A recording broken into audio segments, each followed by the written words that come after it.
नाज़रीन, इस हवाले से हम मजीद बातचीत करेंगे। हमारे साथ टेलीफोन लाइन पर मौजूद हैं सीनियर कानूनदान जस्टिस वजीउद्दीन अहमद साहब। अस्सलाम वालेकुम वजी साहब। वालेकुम अस्सलाम। मोहतरम, इंतहाई अफसोसनाक वाकया लाहौर में पेश आया। जस्टिस जावेद इकबाल के वालिदैन का कत्ल जो कि एक मुअम्मे की सूरत इख्तियार कर गया है। आपसे ये जानना चाहूंगा, आज हम कैटेगोरिकली इस चीज का एनालिसिस करने की कोशिश कर रहे हैं कि पंजाब भर में जो सिक्योरिटी एहलकार तैनात किए जाते हैं मुख्तलिफ सियासी खानदानों के हवाले से, उनको हमने कैटेगोरिकली डिस्कस करने की कोशिश की है। आपसे ये जानना चाहूंगा, आप एक सीनियर कानूनदान हैं, क्या आला ओहदों और ऐसे आला इदारों में फायज शख्सियात की खानदानों को सिक्योरिटी उस अंदाज से प्रोवाइड नहीं की जाती जिस तरह से प्रोवाइड की जानी चाहिए? देखें, पहले तो कभी इस तरह की सिक्योरिटी का कोई तस्वुर नहीं था जी, और मुल्क में लॉ एंड ऑर्डर सिचुएशन हमेशा अच्छी हुआ करती थी, हुकूमत कोई भी हो और वक्त कोई भी हो। अब हालात जो हैं वो बदल गए हैं। अब ना बड़ों की कोई सिक्योरिटी है और छोटों का हाल तो आप गली कूचों में आप खुद देखते हैं, ड्रोन हमलों में आप खुद देखते हैं। उसके बावजूद भी अगर तो वहां पर 4 पुलिस एहलकार लगाए गए थे जैसा कि मीडिया की रिपोर्ट में आया है, तो ये मैं समझता हूं कि बहुत मुनासिब सिक्योरिटी उनको प्रोवाइड की गई थी।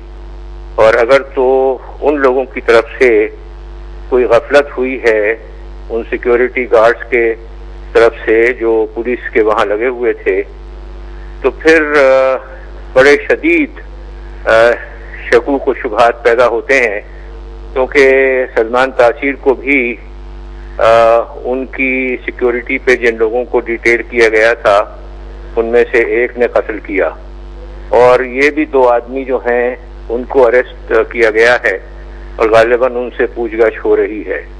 तो ये एक नौयत से रिटेलिएशन भी हो सकती है उस सानह की जो सलमान तासीर के साथ पेश आया, और ये एक मैसेज भी पहुंचाने की एक बड़ी बुरा तरीका समझा जा सकता है जो सुप्रीम कोर्ट में जो मामलात पेश हैं। मैं ये नहीं समझता कि वो लोग जो मिसिंग पर्सन्स हैं जी, उनके मामलात कोई इस तरह के हैं कि उसके सिलसिले में इतना भयानक कत्ल किए जाएं 2। मैं ये समझता हूं कि जो दीगर मामलात हैं, जो बड़े बड़े लोग सुप्रीम कोर्ट के ऑर्डर्स की जद में आते हैं और जिन ऑर्डर्स के ऊपर अब तक अमल दरामद नहीं हुआ है, वो एक मैं समझता हूं ऐसा पैराडाइम है कि जिसको के बहुत ही क्लोजली एग्जामिन करना चाहिए। और ये जो कुछ भी हुआ है, मैं ये नहीं कहता कि मैं कोई इन्वेस्टिगेशन को मुकम्मल समझ रहा हूं। जाहिर है कि इन्वेस्टिगेशन तो अपना वक्त लिया करती है, लेकिन जो कवायद बता रहे हैं वो ये बता रहे हैं कि इस सानह के पीछे कोई साजिश जरूर है। किस नौयत की साजिश वो है वो वक्त बताएगा। जैसे साहब ये फरमाइएगा कि मैं आपसे सिक्योरिटी के हवाले से इंतहाई अहम जो है पॉइंट आपसे डिस्कस करना चाहूंगा। एलीट फोर्स के जो यहाँ पर लाहौर शहर में 945 कुल एहलकार हैं, जिनमें से 685 सिर्फ सियासी शख्सियात, जिनमें वज़ीर-ए-आज़म सैयद यूसुफ रज़ा गिलानी, गुजरात के चौधरीज और शरीफ खानदान की पूरी सिक्योरिटी पर मामूर हैं। और उसके अलावा कुल जो बाकी बचते हैं 260, उनमें से 155 ऐसे एहलकार हैं जो पूरे तकरीबन 90 लाख की आबादी के इस शहर की सिक्योरिटी के लिए मामूर हैं। तो क्या ये नाइंसाफी नहीं है पूरी आवाम के साथ?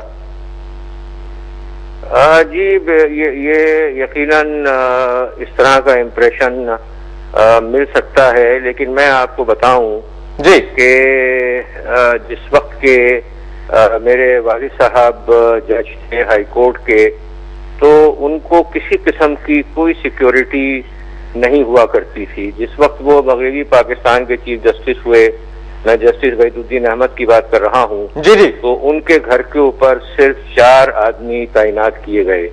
तो ये असल में जो ओवरऑल जो लॉ एंड ऑर्डर की सिचुएशन है और जिस तरीके से हर शख्स قانون کو اپنے ہاتھ میں لے لیتا ہے اور جس کو چاہتا ہے وہ اللہ میاں کی طرف اس کو روانہ کر دیتا ہے. یہ جب تک کہ معاملات نیچے سے ٹھیک نہیں ہوں گے، جب تک کہ پاکستان کی سوورنٹی کو صحیح طریقے سے پروٹیکٹ نہیں کیا جائے گا، جس طریقے سے ڈرون حملے ہو رہے ہیں پاکستان کی سرزمین پہ ہو رہے ہیں، اور میں اگر یہ بھی سمجھ لوں کہ ایکسٹریمسٹ ایلیمنٹس جو ہیں ان کے پیچھے ہیں، لیکن کتنے بے گناہ اور انوسینٹ لوگ جو ہیں وہ ہر روز مارے جا رہے ہیں. جب تک کہ یہ مسائل اس لیول کے اوپر ٹھیک نہیں ہوں گے، آپ ایلیٹ فورس کے 900,000 آدمی چھوڑیے 10,000 بھی لگا دیں گے تو اس سے کوئی فرق پڑنے والا نہیں ہے. جیسے صاحب ایک آخری سوال آپ سے جاننا چاہوں گا، مسنگ پرسنز کے حوالے سے ایک بات زبان زد عام ہے کہ جسٹس جاوید اقبال جو ہے اس تمام معاملے کو ٹیک اپ کر رہے ہیں اور اس کو ہیڈ کر رہے ہیں، تو ایسی صورتحال میں ان کے والدین کا گھر پر قتل ہونا اور سیکیورٹی اہلکاروں کی نااہلی سمجھیے، کوتاہی سمجھیے، یا ان کا اس تمام یہ ویریفیکیشن جو بھی ہوں گی باقی باتیں سامنے آئیں گی، تو ایسی صورتحال میں اس تمام معاملے کو کسی طرح سے لنک ہوتا ہوا دیکھتے ہیں آپ مسنگ پرسن کے کیس کے ساتھ؟ میں سمجھتا ہوں کہ کرمنل لا کا ایک بہت بڑا اصول ہے، اور وہ یہ ہے کہ بظاہر جو مجرم نظر آ رہا ہو اس کو تو نگاہ میں ضرور رکھا جائے، لیکن یہ بھی سوچ لیا جائے کہ کہیں جو معاملات کے اپیرنٹ ہیں، جو معاملات کے بظاہر نظر آتے ہیں، کہیں اس کے پیچھے کوئی اور لمبا واقعہ تو نہیں ہے. دیکھیں یہ مسنگ پرسنز کے معاملات جو ہیں، نہ صرف یہ کہ اس وقت سپریم کورٹ میں اس سلسلے میں کچھ باتیں ہو رہی ہیں، بلکہ اس کے بارے میں جو ایک کمیشن قائم ہوئی تھی وہاں بھی کچھ سلسلے چلے، اس سے پہلے خود سپریم کورٹ میں اور ہائی کورٹ میں بھی ہوا. تو میں سمجھتا ہوں کہ مسنگ پرسنز کے معاملے کو ایک موٹیو کے طور کے اوپر ایکسکلوسیولی سمجھ لینا ایک بہت بڑی غلطی ہوگی. میں سمجھتا ہوں کہ پورے کے پورے جو گراؤنڈ ہیں ان کو کرنا چاہیے، اور میری نگاہ میں سارے بیک گراؤنڈ میں سب سے اہم واقعہ سلمان تاثیر کا ہے، اور مجھے کوئی تعجب نہیں ہوگا کہ یہ اس سلسلے کی کوئی کڑی ہے. اس کے بارے میں جو کچھ بھی سلمان تاثیر کے ساتھ ہوا ہے اس کا رد عمل ہو سکتا ہے، یہ اس کا انتقام ہو سکتا ہے. اس آسپیکٹ کو بھولنا نہیں چاہیے. بہت شکریہ جسٹس ریٹائرڈ وجی الدین احمد صاحب، ماہر قانون ہمارے ساتھ ٹیلی فون لائن پر موجود تھے، اور ان سے بات ہو رہی تھی سیکیورٹی کے اس تمام تر معاملے کے اوپر. پنجاب میں اتنی زیادہ سیکیورٹی کی تعداد میں اہلکاروں کی موجودگی کے باوجود اور جسٹس جاوید اقبال کے والدین کو 4 ایلیٹ فورس کے اہلکار دیے جانے کے باوجود اس طرح کا واقعہ ہونا ان کی نظر میں افسوسناک ہے. ان کا یہ بھی کہنا تھا کہ یہ کوئی میسج ہو سکتا ہے، پیغام ہو سکتا ہے، یا کوئی ریٹیلیشن ہو سکتی ہے، اور گورنر پنجاب سلمان تاثیر کے قتل کے بعد کسی قسم کا کوئی ری ایکشن ہو سکتا ہے، اور اس طرح کے واقعات ہونا انتہائی افسوسناک امر ہے.